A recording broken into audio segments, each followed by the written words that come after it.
La ville de Doukigel est évidemment extrêmement intéressante parce qu'elle nous offre une urbanisation qui est liée à des bâtiments circulaires ou ovales. Et c'est une ville de très grande dimension dont on ne connaît que très peu de choses et qui présente une architecture unique qui est encore inconnue aujourd'hui en Afrique. Et elle est à l'origine probablement de toute l'architecture africaine.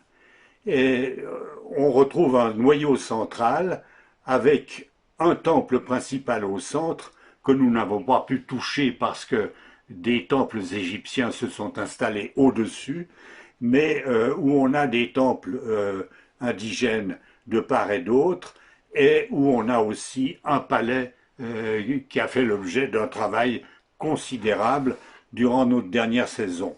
Ce palais a un plan circulaire à l'origine et il est doté au centre de trois trônes qui appartiennent à une coalition des pays du Sud contre l'Égypte qui rêve de conquérir ce territoire.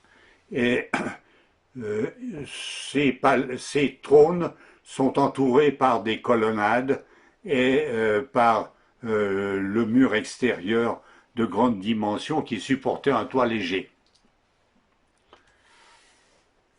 Les élévations, si on les étudie de près, nous montrent des systèmes de protection de ces trônes de manière extraordinaire, avec une élévation de terre pour protéger aussi des autels qui entouraient chaque trône et un système de défense militaire qui devait protéger ces rois ou ces chefs de guerre.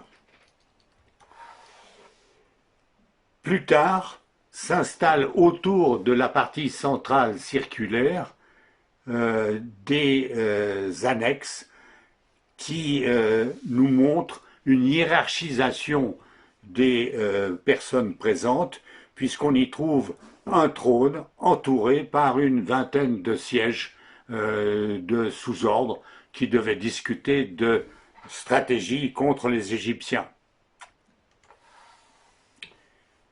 On voit là très bien que ces trônes plus petits et que le trône principal au centre, recouvert par un dais et un autel, et la présence d'un autel principal, sont des sièges plus raisonnables, plus petits, qui sont précédés par un petit autel circulaire.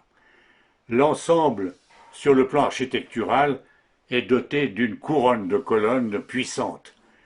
La vue générale des deux sites de Doukigel et de Kerma est impressionnante aujourd'hui, puisqu'on y voit au nord Doukigel et au sud Kerma, avec l'ensemble religieux qui marque le centre de la ville.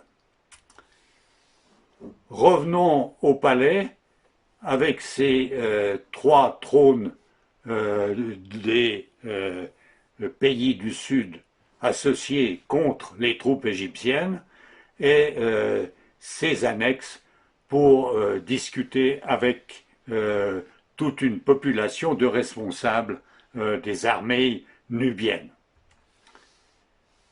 Les premiers états des restaurations de cet ensemble et la reconstitution générale qu'on peut faire de ce noyau central qui, il faut rajouter, était entouré par une ville gigantesque dont on ne connaît que très peu de choses aujourd'hui. C'est le début d'une longue recherche qui va durer plusieurs générations. Plus tard, le quartier général des troupes pendant les hostilités se développe et l'influence de l'architecture égyptienne est plus marquée puisque ce bâtiment est rectangulaire. Il est installé sur le palais circulaire des États précédents et il est beaucoup plus influencé par l'architecture égyptienne, comme on peut le constater sur ce plan et sur ses reconstitutions. Mais on y trouve tout de même l'emplacement des trônes des différents rois et peut-être chef de guerre au sud, ainsi que des systèmes de protection, de fortification, et puis une officialisation indirecte avec des salles hypostyles au nord. C'est ensuite l'arrivée de Toutmoses Ier et des troupes égyptiennes en conquérant, et on voit là un système de fortification énorme d'une porte nord dans ce cas-là, qui est à l'extérieur de la fortification proprement dite du noyau urbain.